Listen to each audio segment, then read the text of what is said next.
विश्व प्रसिद्ध हिंदुस्तान के 12 ज्योतिर्लिंगों में से एकमात्र ज्योतिर्लिंग दक्षिण मुखी बाबा महाकाल का है, जहां पर देश दुनिया के श्रद्धालु बाबा के साथ दर्शन के लिए आते हैं।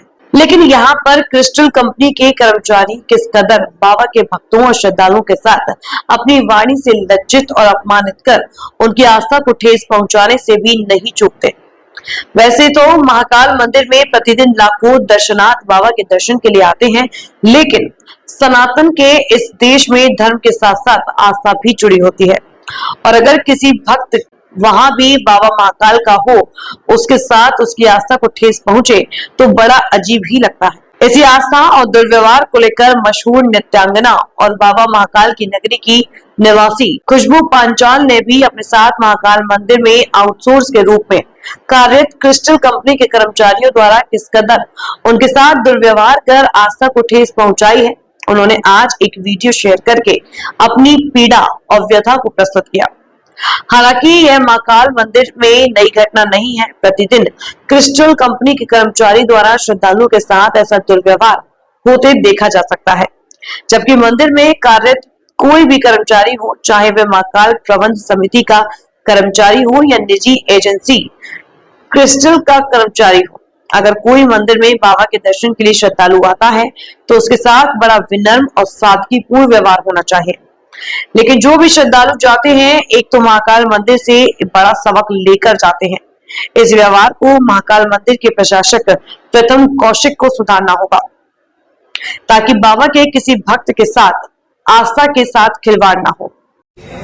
जय श्री महाकाल। मैं हूं आपकी उज्जैन की बेटी डॉक्टर खुशबू पांचाल।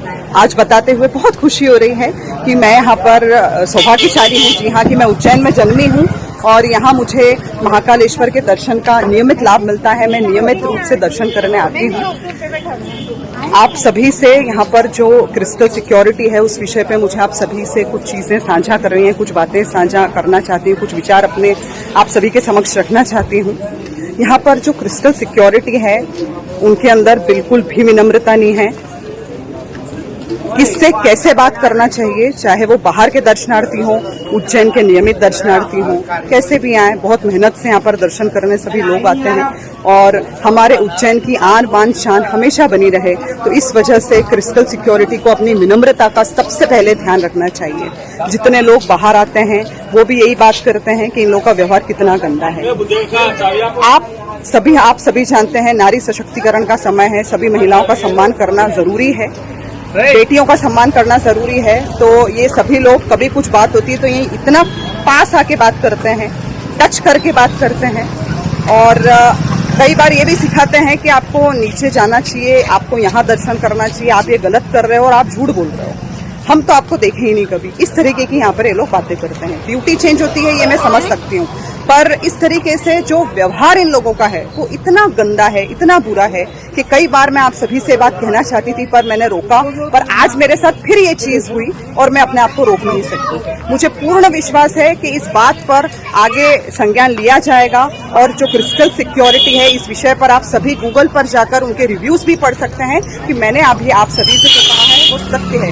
हमारे उज्जैन में महाकालेश्वर, उज्जैन हमारा जो शान है, हमारी उज्जैन की जो शान है वो इसी विनम्रता से महाकालेश्वर से जानी जाती है। तो आप सभी जो यहाँ पर क्रिस्टल सिक्योरिटी के साथ जो देखें, मुझे लगता है शायद आप भी मेरी सब चीज़ों से समर्थन रखते होंगे।